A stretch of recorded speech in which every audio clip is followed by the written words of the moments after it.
In 1928, Josemaria Escrivá was a young priest in Madrid.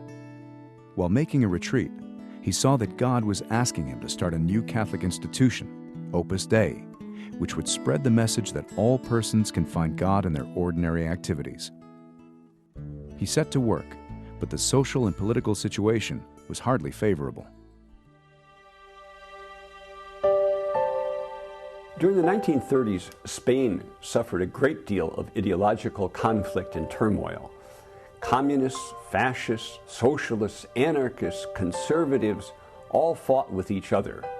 In many ways, this mirrored the ideological conflicts in Europe, but in Spain, it took on a religious hue. Many of these groups saw the Catholic Church as a major obstacle to their plans for social and economic revolution, and therefore there was a great deal of anti-clerical violence. Growth was difficult and slow. By 1936, Opus Dei still had less than 20 members and only one small university residence in Madrid.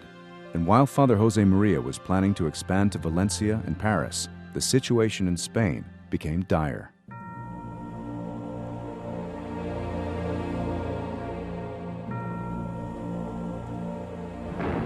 In July 1936, conservative elements in the army rose against the Spanish government, launching 3 years of civil war and a social and religious revolution that would leave more than 300,000 people dead.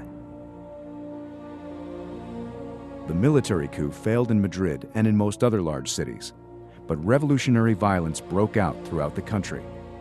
In Madrid, churches were sacked and burned, and a mammoth manhunt for priests and other prominent Catholics began. More than 7,000 priests and nuns would be assassinated.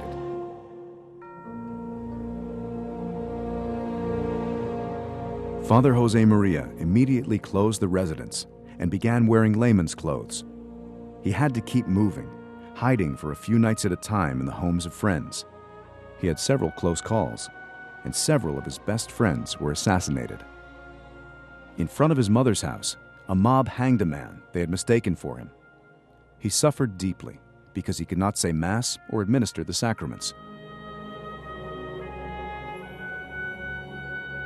In October, Josemaria found refuge in an insane asylum where he feigned madness.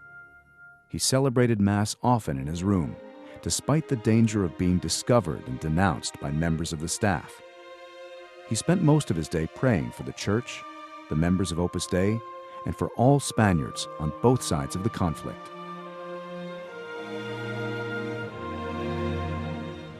When the asylum was no longer safe, Josemaria found protection in the consulate of Honduras. For 6 months, he, his brother, and 4 members of Opus Dei all lived in one small bedroom. He lost so much weight that when his mother came to visit, she didn't recognize him. He celebrated Mass often, preached frequently, and helped the others to turn this forced inactivity into an opportunity to grow in their spirit of prayer and sacrifice. Despite the prevailing atmosphere of intense partisanship, he refrained from criticizing the Republican authorities or joining in celebration of nationalist victories. More than a year into the war, with no end in sight, unable to preach or say Mass openly or pursue the development of Opus Dei, Father Josemaria made a difficult decision: to try to escape from the Republican zone, cross the Pyrenees Mountains into southern France, and re-enter Spain in the nationalist zone, where he could act publicly as a priest. Using false identification papers, he made his way from Madrid to Barcelona, where he and 7 companions joined a group of refugees guided by smugglers. The entire enterprise was extraordinarily dangerous. In Barcelona, militia groups constantly checked ID papers, and in the mountains, border guards had orders to shoot on sight anyone trying to cross the border.